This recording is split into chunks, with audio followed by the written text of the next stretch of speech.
Latina singing sensation, Soraya. A rising star silenced by a terrifying ordeal. Now, her triumphant return. I'm breathing once again. What I'm trying to do now is just live hard and love it. Primetime Monday continues. Once again, John Quiñones. Music is the lifeblood of Miami. It pulses through these streets. A few years ago, a young singer named Soraya was topping the Latin charts and touring with superstars like Sting and Alanis Morissette when she suddenly disappeared from the scene. Well, now Soraya is back with a new song and a mission. Soraya. In Arabic, it means beauty or star. Both are fitting for this 34-year-old musician of Colombian-Lebanese descent. Con almohadas de sueños en una cama de ilusiones. Soraya is one of Latin music's most promising talents. De tu corazón.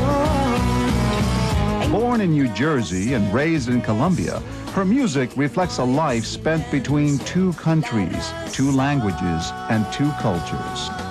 I'm actually happily in between the two countries. I feel very Colombian and very North American, but a lot of my values, the sense of family, the sense of identity, all of that comes from Colombia. The success of her debut album in 1996 earned her invitations to perform alongside some of the biggest names in rock and roll.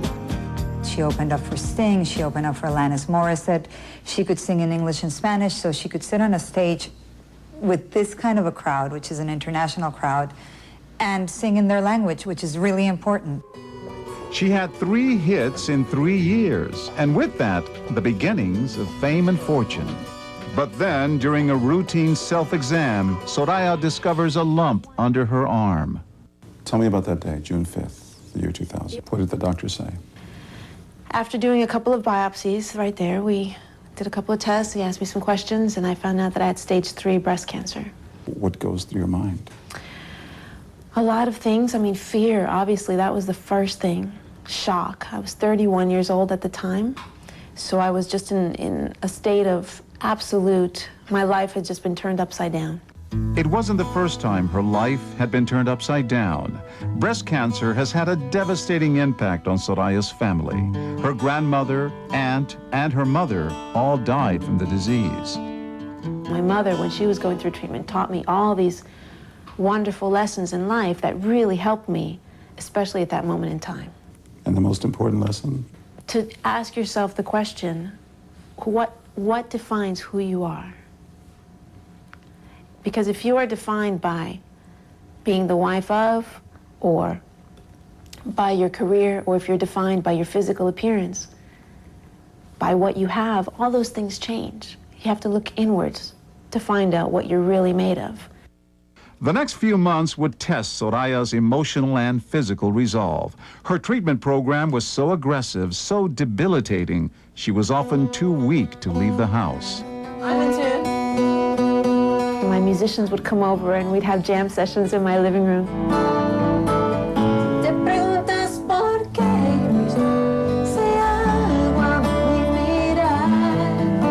We would just jam. We would sit around and play, and it reminded me of the things that I love in life. So that's what keeps you focused and what keeps you going. It was a fundamental part of my treatment. I remember her laying on her couch in the studio with a guitar on top of her like this. You know, I'm playing, and we wrote a song, and she was like, play that chord again. And she was so weak, and she was just laying down and the thing playing actually pretty good, you know, I mean, for somebody who just had some poison shot through her. Cancer doesn't discriminate. Just 4 months after her cancer diagnosis, Soraya reemerges unexpectedly on the public stage. So thank you for being with us. She immediately became involved in Race for the Cure, Go! one of the country's largest sources of private funding for breast cancer research. But you were still very sick. I was in the middle of treatment, but I knew that it was something that I could help with. You are no less of a woman when you are going through this treatment.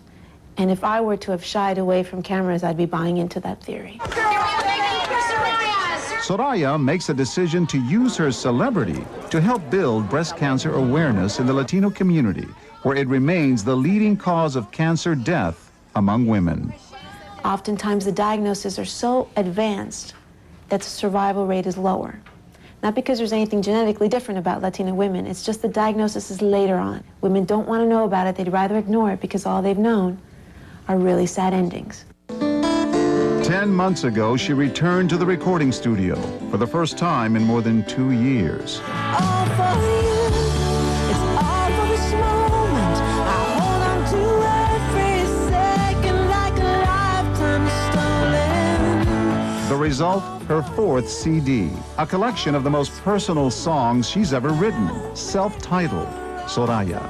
I try to write things as I feel them. There's a song called Casi, which means almost. And Casi is what I call it my fighting song. I wanted it aggressive. I wanted the guitar strumming. I wanted all that energy to come up. Casi me rendí,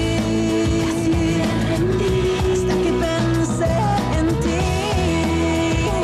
So it's very rare that an artist gets a second chance musically speaking. And in this case, it's a very beautiful thing because she got a second musical chance and she also got a second chance at life.